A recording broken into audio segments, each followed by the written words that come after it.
Before we move forward, let me address the map issue, just so everybody know what we're dealing with.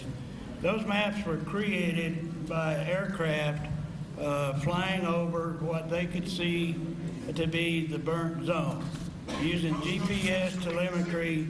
Could we hold that, please, until I make this answer? I think it's important to understand this. Aircraft flying around the perimeter of this fire, taking GPS coordinates, bringing those back in here, downloading those into our GIS shop that's operating behind the wall where those maps are created. Now, the reality of that means that we could be 40, 50 meters off one way or another, perhaps more. Where there is tree canopy, those GPS coordinates can vary. Okay, but that's what we have to work with. We feel like it's enough information for us to proceed, and every day those kind of issues become more and more clear. I have a house that I've had two people say, I've seen myself one day, and another person told me that according to that map, the fire and hotspots aren't even close to my house. And we're just right down the road across from 71. How come we can't get here just to see what's up?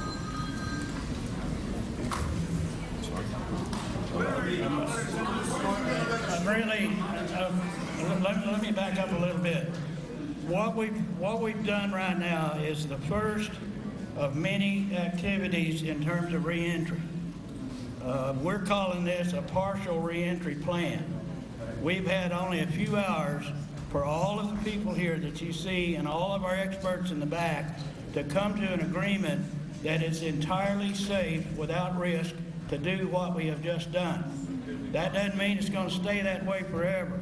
As we see and we become confident that more territory can be opened up, that's exactly what we're going to do.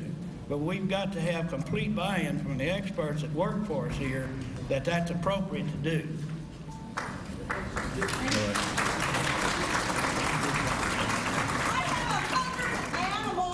This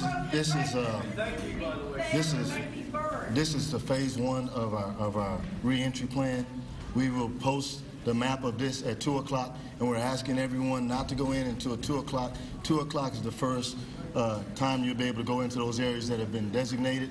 That is phase one. We will continue moving as we can make sure that it's safe. Thank you for your time. That will be done at 2 o'clock.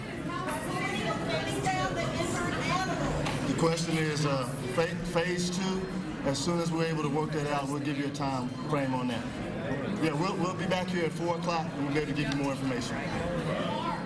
All right, that is the latest plan, and that is a perfect example of what 4 days out of your home, a lot of times that are burnt to the ground, 4 days of evacuation will do.